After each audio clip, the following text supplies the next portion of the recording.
Salve cambada, Guinho aqui, esse é o canal Entender-se, onde a gente fala de tecnologia sem arrudeio. E a conversa hoje é sobre como você comprar o melhor celular que o seu dinheiro pode pagar. E eu não vou falar aqui se é melhor comprar online, loja física ou qual site é melhor para comprar, mas eu vou mostrar para vocês 8 pontos aqui que vocês têm que levar em consideração para escolher um bom celular. Então vamos lá, o primeiro requisito que eu acho que você deveria ficar atento é o armazenamento do seu celular. Sim, esses gigabytes, gigateras, enfim, esses nomes assim que a galera insiste em colocar, bem chamativo. Basicamente você tem o armazenamento, que normalmente é um número maior, em torno de 16 GB, 32 GB, 64 GB. É o tanto de espaço que você tem para salvar coisas no seu celular, seja aplicativos, fotos. E por mais que a gente tenha serviços hoje na nuvem, que você pode salvar na internet essas informações, é muito importante você ter esse espaço no seu celular, principalmente para baixar aplicativos. Minha esposa sofreu muito com isso, que ela passou um bom tempo com um iPhone 6 com 16 GB. Era horrível, porque você tem que ficar escolhendo o que instalar, o que desinstalar, enfim. Colega, não tinha que escolher nada, você não fazia nada. Nem escolhia, Não, né? não tinha Só sofria.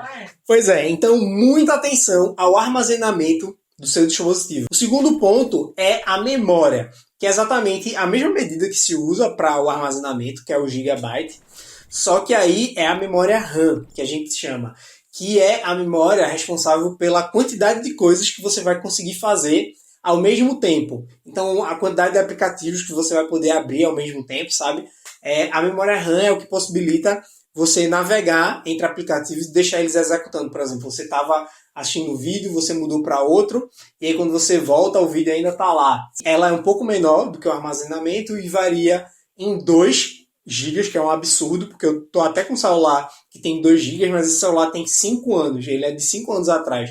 E hoje ainda se lançam aparelhos com 2 GB, mas o padrão aí é em torno de 2, 4, tem celulares com 6 GB até 12, 16. Mas, enfim, não é a realidade de todos. Fique atento e a recomendação é compre celulares acima de 3 GB de RAM. Terceiro ponto, conjunto de câmeras. Hoje a gente está vendo aparelhos, né? A tendência, antes os celulares tinham uma câmera, muita vantagem já era quando tinha uma atrás, uma na frente. E aí começou 2, 3, 4, 5 e essa explosão de câmeras. Cuidado, porque isso pode ser só um jogo de marketing mesmo, né? Jogar uma porrada de câmera aí, tudo ruim, nenhuma presta. Então, procure ficar atento ao conjunto de câmeras. Só para você entender do porquê que hoje tem tantas câmeras, né? Essas câmeras nada mais são do que diferentes aberturas ou zoom, né? Tipo, se você for comparar com uma câmera profissional, digamos assim, a câmera normalmente troca de lente, dependendo se você quer um zoom a mais, um zoom a menos, quer mais luz na foto, menos luz na foto. Então, no celular, como você não pode trocar, nada mais do que estão incluindo diferentes câmeras e por isso que fica aquele forno, né, aquele negócio, aquele amontoado por trás do celular. Mas muita atenção, porque, um exemplo, a LG costuma, né, não mais porque eles encerraram a linha de smartphones deles, mas na última linha que eles lançaram, eles reaproveitaram câmeras de linhas antigas. Então o cuidado é só esse, atenção, não se impressione com a quantidade de câmeras, que é engraçado que a galera fazia isso com chip. Quando surgiu dual chip, 3 chips, eu lembro que tinha um celular com 4 chips e o pessoal leva isso como se fosse a maior vantagem. Então calma, presta atenção, pode ser até muito mais vantajoso você ter uma câmera só muito boa do que 5 que não serve de nada para você. Então vamos para o quarto ponto. Quarto ponto de atenção é tela do seu celular, certo? Eu particularmente gosto de telas um pouco menores, que encaixam na mão, mas aí vai da sua necessidade. Mas o que eu trago para você é muita atenção à resolução e à densidade da sua tela. A resolução a gente tem basicamente as mesmas de uma tela de televisão mesmo, que é HD ou Full HD, e há algumas tecnologias que a gente tem na Samsung, o AMOLED, na LG, o IPS. Então, dependendo de cada tecnologia de tela, você tem uma resolução melhor. E junto a isso é a densidade, que é exatamente a variação, né, de cores, enfim, e a profundidade que a tela vai trazer para você. Então, isso é uma informação um pouco mais técnica. Eu vou deixar alguns sites aqui que vocês conseguem essa informação. E, basicamente, quanto mais densidade, melhor. E, obviamente, isso tem que ser acompanhado de uma boa tecnologia de tela. O quinto ponto que eu trago para vocês é a questão da bateria. Atenção ao quanto de bateria que o seu dispositivo oferece, né?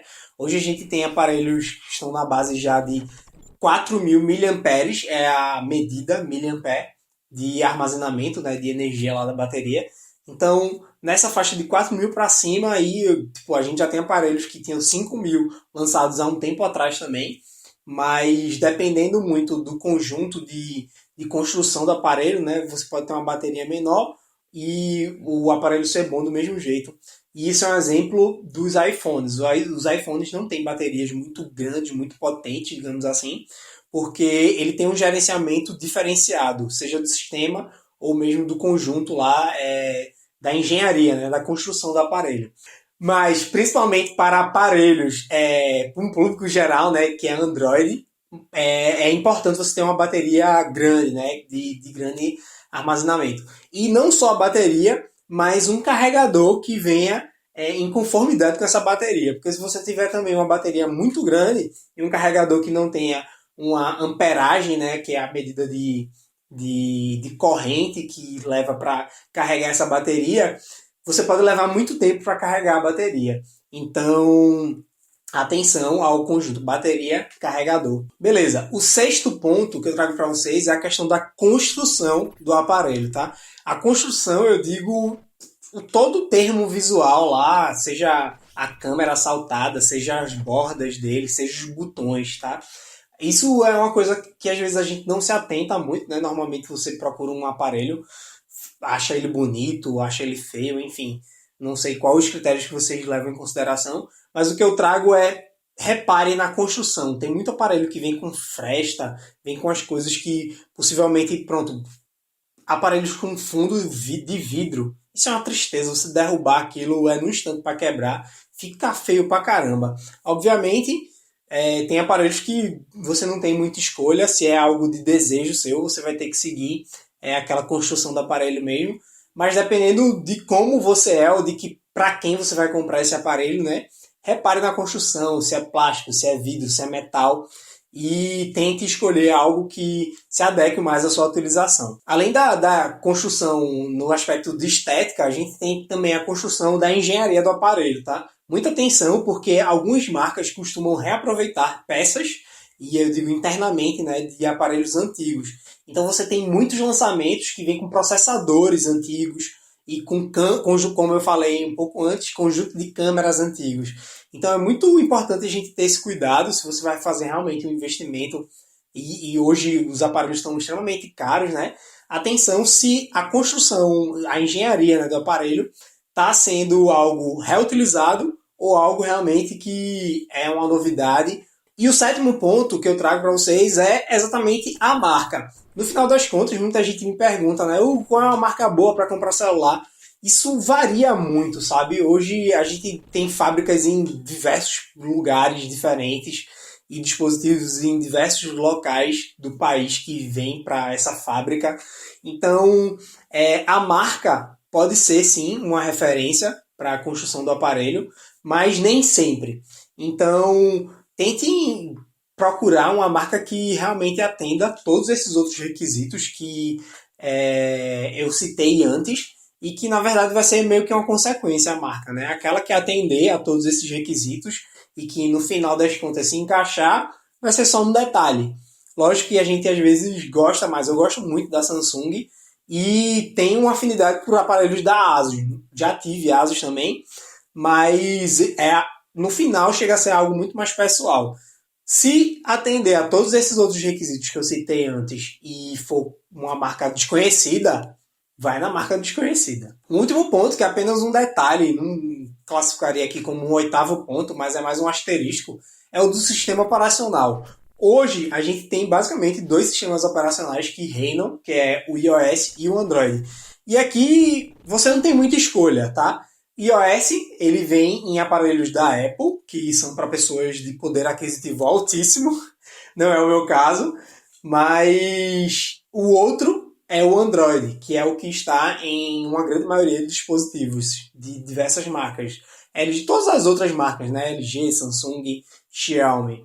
E aqui é mais uma observação mesmo, que no iOS você tem um sistema desenvolvido para basicamente um único dispositivo ou alguns poucos dispositivos.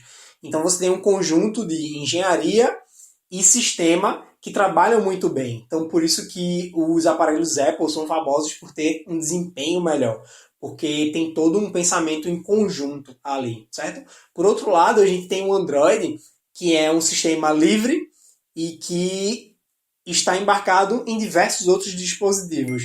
Então você pode ter uma dificuldade de tipo o Android não se encaixar muito bem nesses diversos dispositivos. Por isso que também ele tem um pouco da fama de que trava, de que é um pouco ruim. Dependendo, obviamente, da construção, né, da engenharia que foi feita com os dispositivos internos dele e também do sistema que foi desenvolvido para funcionar com essa engenharia em conjunto. Então é isso, pessoal. Se vocês ficaram com alguma dúvida, comenta aqui embaixo. Manda esse vídeo para alguém que está procurando um celular novo e de repente possa ser útil para que ela não desperdice o seu dinheiro, né? As coisas não estão tão baratas hoje e eu quero trazer para vocês aqui informações valiosas para que vocês não desperdicem seu dinheiro e aproveitem da melhor forma possível e não se arrependam de um aparelho que vocês compraram.